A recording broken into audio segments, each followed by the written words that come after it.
निपनिया मारपीट कांड में सामुदायिक झगड़े की आशंका, कुशवाहा समाज ने एसपी को सौंपा ज्ञापन। माफिया अतीक अहमद के गुर्गों का है रीवा के भूमाफियाओं के साथ नेटवर्क, जेपी कुशवाहा ने लगाया गंभीर आरोप। आपको बता दें कि रीवा के सिटी कोतवाली थाना क्षेत्र अंतर्गत बीते 2 दिन पूर्व एक जमीनी विवाद को लेकर हुए मारपीट के बाद मौके पर अभी भी तनाव की स्थिति निर्मित है। आज कुशवाहा समाज के द्वारा पुलिस अधीक्षक कार्यालय पहुंचकर ये शिकायत दर्ज कराई गई कि भूमाफियाओं के द्वारा इस सामुदायिक झगड़ा बनाने का काम किया जा रहा है। कुशवाहा समाज ने कहा कि भाजपा नेता सोनू मुस्लिम का होने के कारण लोगों पर दबाव बनाकर उनकी जमीन हड़पने का काम किया जा रहा है। पुलिस अधीक्षक को ज्ञापन सौंपते हुए कुशवाहा समाज ने कहा कि माफियाओं को राजनीतिक संरक्षण प्राप्त है, जिसके कारण उनके हौसले बुलंद हैं। इस दौरान एसपी कार्यालय पहुंचकर पुलिस अधीक्षक को ज्ञापन पत्र सौंपकर निष्पक्ष जांच की मांग की गई है।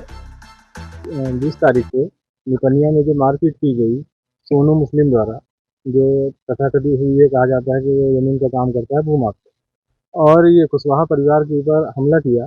और ये लोग ये कह रहे हैं कि हम हाई कोर्ट का आदेश था, तो जिसके कारण से हम नगवा रहे थे और ये लोग पहुंच गए और इन लोगों को बुलाया नहीं गया। उनका बार बार मीडिया में ये कहना है कि इनको बुलाया नहीं गया, ये लोग पहुंच गए।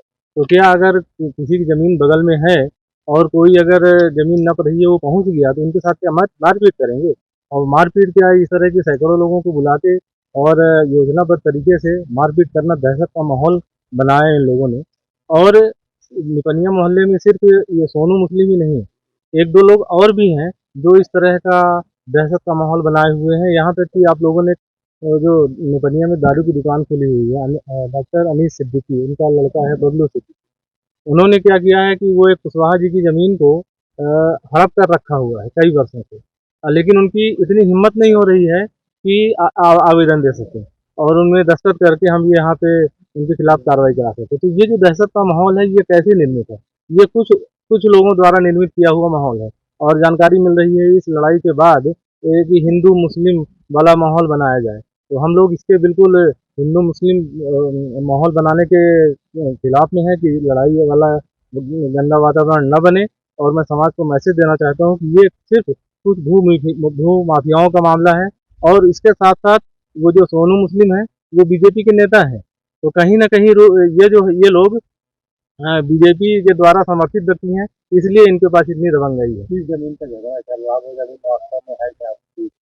देखिए, क्या कहते हैं, जमीन किसी की भी है, जमीन नापना राजस्व का मामला है। ये लोग पटवारी आरआई नाप कर उसे क्लियर कर देंगे। लेकिन इसका मतलब ये तो नहीं है ना कि कोई अगर वहां जाके खड़ा हो जाए तो उसके साथ हम मारपीट करेंगे। ये लड़ाई मुआवजे को लेकर चल रही है, ऐसा कुछ बताया जा रहा है। हाँ, मतलब वहाँ पे वो क्या रिवर फ्रंट बन रहा है, तो उसके कारण उन दोनों लोगों की ज़मीन वहीं आस-पास, दोनों लोगों की लगी हुई ज़मीन है। अगर अपने वहाँ पे कभी मिल चुका है उसके बाद भी आप मुआवजे क्लियर करेगा, नहीं, नहीं, इनका ये कहना है सोनू मुस्लिम का कि यहाँ पे हमारी ज़मीन है, हाई कोर्ट से हमें आदेश हुआ है, तो नब्बाएँ, उसमें किसी को दिक्कत नहीं है, वो सब कुछ करें।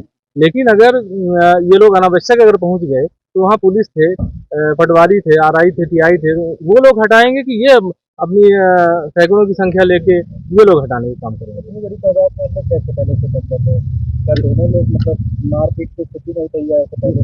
निश्चित रूप से वो लोग अगर वो 100 150 की संख्या में थे, तो निश्चित रूप से उनकी प्री प्लानिंग थी। ये लोग 10-12 लोग घर-घर के लोग गए और वहाँ खड़े हुए, जिनके साथ मारपीट हो गई। उसके बाद आपने देखा होगा कि सिटी कोतवाली थाने में भी जिस तरह का माहौल बनाया गया, कम से कम हमें लगता है कि वो लोग 150-200 की संख्या में वहाँ पे उपस्थित थे। तो मतलब इस तरह का जो दहशत का माहौल बनाया जा रहा है, तो ये बिल्कुल